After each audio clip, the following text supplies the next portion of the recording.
Hello students of class 10th। बच्चों, आज की क्लास में हम पढ़ेंगे थर्ड संचार प्रणाली के बारे में, जो कि है पूर्ण द्वैध अथवा फुल डुप्लेक्स संचार प्रणाली। फुल डुप्लेक्स संचार प्रणाली में एक ही समय में दोनों ओर से संचार संभव है। ठीक है, यानी फुल डुप्लेक्स, फुल का मतलब क्या है? दोनों तरफ से। ठीक है, पूर्ण द्वैध ये संचार प्रणाली होती है जिसमें दोनों तरफ से संचार संभव हो सकता है, वो भी एक ही समय में। फुल डुप्लेक्स की गति हाफ डुप्लेक्स की अपेक्षा काफ़ी अधिक होती है। अब फुल डुप्लेक्स की अपेक्षा हाफ डुप्लेक्स की गति अधिक क्यों होती है संचार करने की?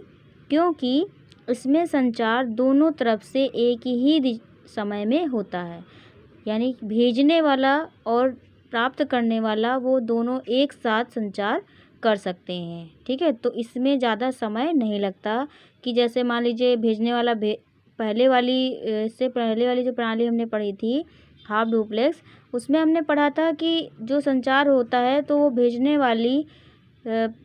वाला जो होता है आपका सेंडर, तो वो पहले सेंड करता है, भेजता है आंकड़ों की या सूचनाओं को, उसके बाद जब वो पहुंच जाता है तब प्राप्तकर्ता भेजता है।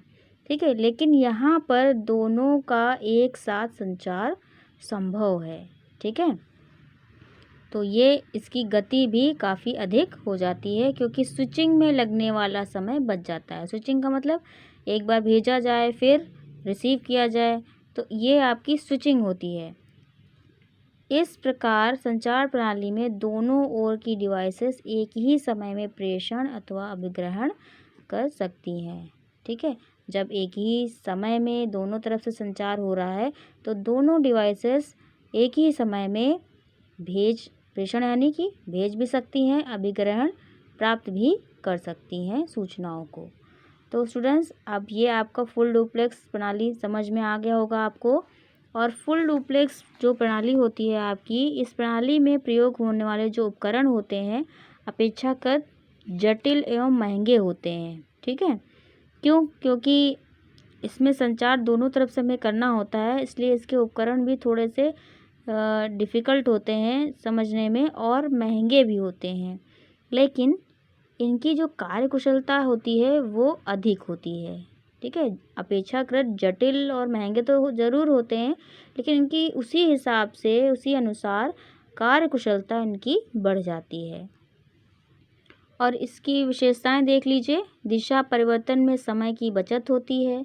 ठीक है, यानी कि दिशा में परिवर्तन, एक ही दिशा में संचार होता है तो इसलिए दिशा परिवर्तन नहीं करना पड़ता, स्विचिंग नहीं करनी पड़ती और समय की बचत होती है।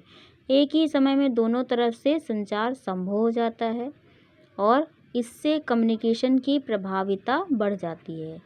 कम्युनिकेशन यानी कि जब सेंडर और रिसीवर दोनों, प्रेषण और अभिग्रहण करता जो दोनों होते हैं, वो दोनों एक साथ कम्युनिकेट होते हैं एक ही समय में, तो कम्युनिकेशन का प्रभाव बढ़ जाता है। ओके स्टूडेंट्स, ये आपका संचार की प्रणालियाँ, तीनों प्रणालियाँ मैंने आपको पढ़ा दी हैं, संकेतन, अर्धद्वैध और पूर्ण द्वैध के बारे में।